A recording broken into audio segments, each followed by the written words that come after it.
Hare Krishna. So welcome to Gita 365, the complete Bhagavad Gita study course. तो पिछले session में हम लोग फर्स्ट चैप्टर के 22nd श्लोक तक पढ़ा था और आज पढ़ेंगे श्लोक संख्या 23 और 24।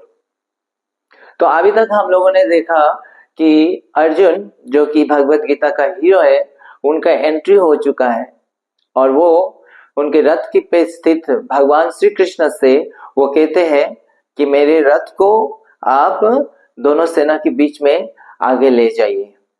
तो आइए हम पढ़ते हैं श्लोक संख्या 23 कि अर्जुन आगे क्या कहते हैं।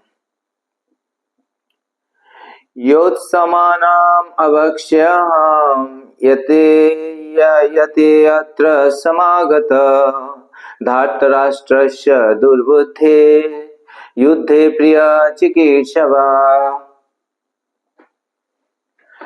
तो अर्जुन भगवान कृष्ण से कह रहे हैं कि मैं यहाँ पे देखना चाहता हूं कि कौन कौन इस कौरव की सेना में उपस्थित है जो धृतराष्ट्र की पुत्र जो एविल माइंडेड दुर्योधन उनको प्रसन्न करने के लिए इस युद्ध करने के लिए तैयार है, मैं देखना चाहता हूं। तो यहाँ पे श्रील प्रभुपाद तात्पर्य में लिखते हैं कि दुर्योधन जो है वो जो है एविल माइंडेड या दुष्ट चरित्र के थे, ये सबको पता था और इस दुष्ट चरित्र होने के कारण वो गलत तरीका से अन्याय ढंग से जो है वो पांडवों की सारे चीजें उनसे छीनने के प्रयास में थे और इसी कारण से इस युद्ध का जो है आयोजन किया गया। तो यहाँ पे दुर्योधन को किस शब्द से संबोधित किया जा रहा है? दुर्बुद्धि। कि दुर्योधन को मूर्ख नहीं कहा गया है। मूर्ख का मतलब यह है जिनका पास कोई बुद्धि नहीं है और वो कुछ समझ नहीं सकते क्या सही है और क्या गलत है, तो इसलिए वो कभी कभी गलत कर देते हैं। लेकिन दुर्योधन के पास बुद्धि था। तो और जैसे हमने देखा था पिछले कई श्लोकों में कि दुर्योधन इतना शार्प था उनका बुद्धि कि वो एक एक बात भी जो बोलने से पहले वो सोचते थे कि ये बात जो है भीष्मदेव को बुरा तो नहीं लगेगा, द्रोणाचार्य को बुरा तो नहीं लगेगा, कैसे बात कहाँ पे कौन सा जगह पे किया जाए, वो बहुत दक्ष थे। और वो जो है कितना उनका मैनेजमेंट स्किल था कि वो इतना बड़ा जो है अपना टीम जो है दल बना लिए और सबको वो एक तरह से अपनी दल पर जो है लॉयल बना के रखे थे। तो उनका कई प्रकार के एक्सपर्टीज था, लेकिन वो सारी बुद्धि जो है उन्होंने कहाँ पे इस्तेमाल किया? वो गलत जगह पे इस्तेमाल किया, इसीलिए कहा जा रहा है दुर्बुद्धि। तो इससे हमें क्या सीखने को मिलता है? ये हमें सीखने को मिलता है कि केवल बुद्धि होना ही पर्याप्त नहीं है, क्योंकि उस बुद्धि को हम कहाँ लगा रहे, सही जगह पे लगा रहे या गलत, वो सबसे महत्वपूर्ण है। श्रील प्रभुपाद अक्सर उदाहरण दिया करते थे कि कभी किसी का पास अगर बुद्धि है, कई प्रकार के गुण है, कला है, तो वो एक प्रकार की बाहरी दृष्टि से तो वो बहुत अच्छा है और साधारण लोग उस चीज को प्राप्त करने के लिए कई कई प्रकार के प्रयास करते हैं, ट्रेनिंग लेते हैं कि हमारा ये गुण डेवलप हो। और कहीं बाहर के जॉब में भी ये सब का देखा जाता है कि इसके पास ये गुण है या नहीं है। तो ये सारे गुण होना अच्छी बात है, लेकिन अगर वो भगवान की प्रसन्नता के लिए नहीं इस्तेमाल किया गया, उसको अगर गलत जगह पे इस्तेमाल किया जाए तो वो हमारे जीवन में उसकी वैल्यू कितना है? 0 के बराबर। जैसे एक चेक जो है जब हम बैंक में जमा करते हैं तो उस चेक में अगर 0 बहुत सारे लिख दिया जाए जहां पे अमाउंट लिखा जाता है तो उस पूरा चेक का वैल्यू कितना है? 0 ही है। तो उसी तरह अगर हम इस जीवन में बहुत सारे भौतिक दृष्टि से दुर्योधन के पास जितना कला था, गुण था, वो सारे दक्षता हम हासिल कर ले, लेकिन अगर हम भगवान की प्रसन्नता के लिए उसको ना इस्तेमाल करें तो उसका हमारे जीवन में उसकी वैल्यू 0 के बराबर है। और अगर वही सारे गुण को अगर हम भगवान की सेवा में लगा देते हैं, भगवान के मार्गदर्शन में उसको सही रास्ते पे यूज करते हैं, तो उसी प्रकार है जैसे उस चेक में सारे शून्य से पहले एक लगा दिया जाए, तो क्या होगा, वो सारे शून्य की जो वैल्यू है वो कई गुना बढ़ जाएगा।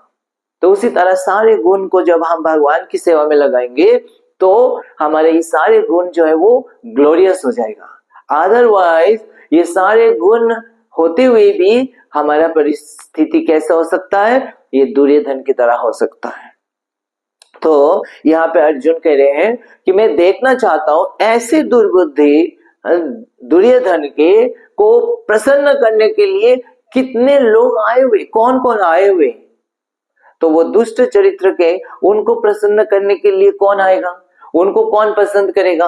तो प्रभुपाद तात्पर्य में लिखते हैं कि जो भी उनको प्रसन्न करना चाह रहे हैं वो भी कम ज्यादा उन्हीं के जैसे होगा, बर्ड ऑफ सेम फीदर लिखते हैं। तो इसीलिए गलत व्यक्ति का साथ देना जो है वो भी गलत ही माना जाता है। तो इस प्रकार वो अर्जुन भगवान कृष्ण से रिक्वेस्ट करते हैं कि मैं देखना चाहता हूँ ऐसे जो है दुर्योधन को प्रसन्न करने के लिए कौन कौन आया है। दूसरे शब्द में मुझे ये बाण जो है किसके ऊपर छोड़ना है, तो वो मैं देखना चाहता हूँ। तो आइए आगे अगली श्लोक पढ़ते हैं, हम उसमें क्या लिखा है। तो श्लोक संख्या 24। संजय उवाच एवमुक्त ऋषिकेश गुडाकेशेन भारत सेनैरुभयोर्मध्ये स्थापयित्वा रथोत्तमम्। तो इस श्लोक में अब संजय कह रहे हैं धृतराष्ट्र से कि जब अर्जुन ने भगवान कृष्ण को ये रिक्वेस्ट किया कि आप रथ को ले जाइए, मैं देखना चाहता हूं, तो अब भगवान कृष्ण अब वो एक्ट कर रहे हैं उस बातों पे, अर्जुन की रिक्वेस्ट पे एक्ट कर रहे हैं और भगवान उस रथ को लेके दोनों सेनाओं के बीच में जाके रख दिए। और वो कौन सा रथ, रथोत्तमम, सारे रथ में से उस युद्ध क्षेत्र में जितने रथ हैं उनमें से सबसे उत्तम अर्जुन का रथ। तो हमने ऑलरेडी चर्चा कर चुके हैं कि ये क्यों उत्तम है, क्योंकि वो अग्नि द्वारा दिया गया था, ये विशेष रथ है। तो इस श्लोक में वो संजय कह रहे हैं जो अर्जुन को किस नाम से संबोधित कर रहे हैं, गुडाकेश, और भगवान कृष्ण को ऋषिकेश। तो ऋषिकेश का मतलब हमने ऑलरेडी चर्चा कर चुके हैं कि भगवान जो है इंद्रिय के कंट्रोलर है, इंद्रियों के स्वामी है।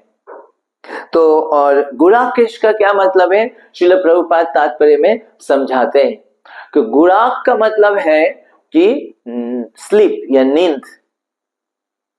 तो गुडाक ईश का मतलब जिन्होंने नींद के ऊपर विजय प्राप्त कर लिया है, नींद को कंट्रोल कर लिया है।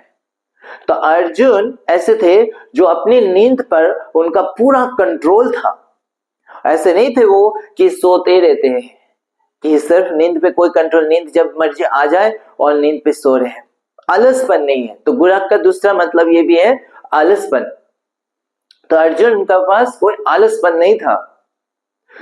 तो ये जो है जैसा हम सब जानते हैं, अर्जुन युद्ध में या शस्त्र चलाने में इतना निपुण थे कि उनका बराबरी और कोई नहीं कर सकता था। इवन देवी देवता भी उनकी सहायता मांगते थे। तो ऐसा जो निपुणता अर्जुन ने कैसे प्राप्त किया, तो उसके पीछे बहुत सुंदर वर्णन है कि अर्जुन जब द्रोणाचार्य के पास शिक्षा ले रहे थे, तो उस समय कई सारे जो और भी योद्धा जो शिक्षा ले रहे थे तो सब प्रैक्टिस करते थे। तो जो प्रैक्टिस अर्जुन सबके जैसे दिन में तो प्रैक्टिस करते ही थे कि अर्जुन इवन रात को जब अंधेरा होता था कोई उसको प्रैक्टिस नहीं करता था, लेकिन अर्जुन उस अंधेरे में भी अपना वाहन चलाते थे और प्रैक्टिस करते थे। तो रात को जब सब सोते रहते तो अर्जुन अपने नींद को उतना ही करते जितना आवश्यक है और बाकी समय इसका अभ्यास करते हैं। तो रात को अंधेरे में कैसे चलाएं? तो एक बार अर्जुन जो है भोजन ग्रहण कर रहे थे रात को, और जिसे दिया होता था लैंप के साथ वो प्रसाद ग्रहण कर रहे थे, लैंप जला हुआ था। तो अचानक तेज हवा आया और वो लैंप जो है दिया बुझ गया, तो चारों ओर पूरा अंधेरा हो गया। लेकिन अर्जुन अपना भोजन ग्रहण कर रहे थे। तो जब उन्होंने भोजन को ग्रहण कर रहे थे इस अंधेरे में, तो उनका जो है ख्याल आया कि अरे अंधेरे में मेरे को कुछ नहीं दिखाई दे रहा है, पर फिर भी मैं भोजन तो ठीक में अपने जो है ग्रहण कर ले रहा हूं। तो इसका मतलब अगर मैं अपना जो स्पर्श का जो इंद्रिय का जो स्पर्श इंद्रिय का जो कैपेबिलिटी उसको इस्तेमाल करूं, तो मैं सही जगह पे निशाना पे उसको लगा सकता हूं। तो इस तरह से उनका मन में आया। तो इसका मतलब मैं इवन अगर मैं इस आंखों से नहीं देख पा रहा हूं, लेकिन मैं अगर फील कर सकता हूं या सुन सकता हूं और उसको इस्तेमाल करूं, तो मैं बाण को भी निशाना को मैं लगा सकता हूं। तो उसके बाद उन्होंने क्या करना शुरू किया, इस अंधेरे में भी वो निशाना लगाना और वाहन युद्ध विद्या का प्रैक्टिस करने शुरू किया। और जैसे जैसे प्रैक्टिस करते हैं, जैसे बताएं practice makes a man perfect, तो प्रैक्टिस करते करते उनके अंदर वो कला डेवलप हो गया कि वो इवन जिसको देख नहीं सकते थे जो वस्तु, केवल उसके बारे में सुन के, उससे जो आवाज है उसको सुन के वो निशान लगा सकते थे। इसीलिए कभी कभी ऐसे राक्षस होते थे जो मायावी होते थे, वो दिखाई में नहीं आते थे, लेकिन उनका कुछ शब्द जो है कुछ ना कुछ उनका जो है वो पता चल जाता था। तो अर्जुन उसको उनको वध कर लेते थे। तो इसीलिए जो है इवन देवी देवता इंद्र अर्जुन की सहायता लिए थे ऐसे कई सारे राक्षसों को मारने के लिए। तो कभी कभी हम देखते हैं किसी दक्ष व्यक्ति का जो है बहुत निपुण है किसी कला में, किसी एक चीजों में, और फिर हम सोचते हैं हम भी ऐसे बनेंगे, लेकिन हम जब नहीं बन पाते तो हम ईर्ष्या करते हैं कि उसके पास ऐसा है, मेरे पास नहीं है। लेकिन हम ये नहीं देखते कि उस इतना परफेक्ट स्टेज में पहुंचने के लिए उन्होंने कितना मेहनत की, कितना उन्होंने अपने आलस्य को त्याग दिया। तो अर्जुन ऐसे थे, अपने जो है नींद को, अपने आलस्य को ऊपर विजय प्राप्त कर लिए। हम आलस में होकर हम कुछ अच्छी चीज प्राप्त नहीं कर सकते हैं। इवन हम देखते हैं जब श्रील प्रभुपाद वो जब इस पूरा अंतरराष्ट्रीय कृष्ण भावनामृत संघ का स्थापन किया, वो भी रात रात जो है जग कर इस ग्रंथ का रचना किया। वो पूरा दिन भर वो क्या करते थे, ये प्रवचन देना, गेस्ट से मिलना, जैसे बाकी भक्त लोग करते थे ऐसे ही वो करते थे, पूरा दिन भर व्यस्त रहते थे। और रात को थोड़ा सा सोकर जब बाकी लोग सो रहे होते, चारों तरफ शांत, तो उस समय प्रभुपाद जग कर ये ग्रंथ का अनुवाद करते थे, रचना करते थे। तो इस तरह से प्रभुपाद भी पूरा तरह से अपने नींद पर, आलस्य पर कंट्रोल पा लिए थे, तभी वो इतना बड़ा संस्था को स्थापन कर पाए। तो ऐसे अर्जुन थे गुणाकेश। लेकिन इसमें आगे प्रभुपाद तात्पर्य में और बताते हैं, गुणाकेश का दूसरा मतलब ये भी है कि वो जो अज्ञानता को भी विजय प्राप्त कर लिया, अज्ञानता को जय कर लिया है। तो अज्ञानता क्या है, जो भगवान को भूल जाना। तो वो कह रहे हैं प्रभुपाद कि अर्जुन ने भगवान को हर समय याद रखते थे, क्योंकि वो शुद्ध भक्त थे और इसीलिए वो कभी भगवान को भूल नहीं सकते थे। तो ये भी उसका मतलब है, अज्ञानता से जय पाने का मतलब हमेशा याद रखना हमारा भगवान के साथ क्या संबंध है और भगवान को स्मरण करते रहना। तो उसी प्रकार जैसे हमने अभी थोड़ी देर पहले चर्चा किया था कि अर्जुन के पास भी ये सारी कला जो दक्षता था, लेकिन वो सारी चीज अर्जुन किस लिए इस्तेमाल कर रहे थे, भगवान की सेवा के लिए, तो उन्होंने केवल उनका केवल शून्य नहीं था, वो शून्य से पहले एक जरूर लगाए हुए थे। इसीलिए भगवान कृष्ण उनके रथ पे स्थित थे और वो सारे चीजें इतना एक्सपर्टली सारी चीजें सीखे ताकि वो भगवान की सेवा बेस्ट तरीके से कर सके। तो हमारे लिए जो है किसका हमें पद चिन्ह फॉलो करना है? अर्जुन का। तो हम भी जो भी सेवा कर रहे हैं भगवान के लिए, वो सेवा को हमें इस तरह से करना है कि वो सेवा हम अच्छा तरह से कर सके। तो हमें भी आलस्य को त्यागने का प्रयास करना है ताकि हम जो सेवा है वो हम और अच्छा से कर सकें।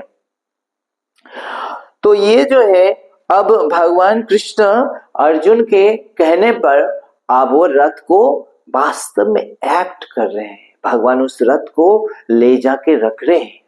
तो जो हमने कल चर्चा किया था कि भगवान क्या है ऐसे कार्य क्यों कर रहे हैं, क्योंकि भक्त वत्सलता के कारण। ये भगवान की विशेष गुण है कि भगवान केवल पावरफुल पर्सनालिटी नहीं है कि सर्वशक्तिमान भगवान, वो तो है ही भगवान, सर ऐश्वर्य से पूर्ण है, लेकिन भगवान का जो विशेष गुण है वो भगवान के प्रेम है, भक्तों के प्रति प्रेम स्नेह, और वो ही सबसे मधुरता है। तो एक बार श्री चैतन्य महाप्रभु दक्षिण भारत गए थे और वहां पे वो देखे कहीं एक ब्राह्मण जो है बैठकर भगवत गीता का अध्ययन कर रहे थे। तो वो ठीक से श्लोक का उच्चारण नहीं कर पा रहे थे। तो बाकी जो कई सारे विद्वान ब्राह्मण थे वो उनके ऊपर मजाक उड़ा रहे थे क्योंकि वो श्लोक को ठीक से उच्चारण नहीं कर पा रहे थे।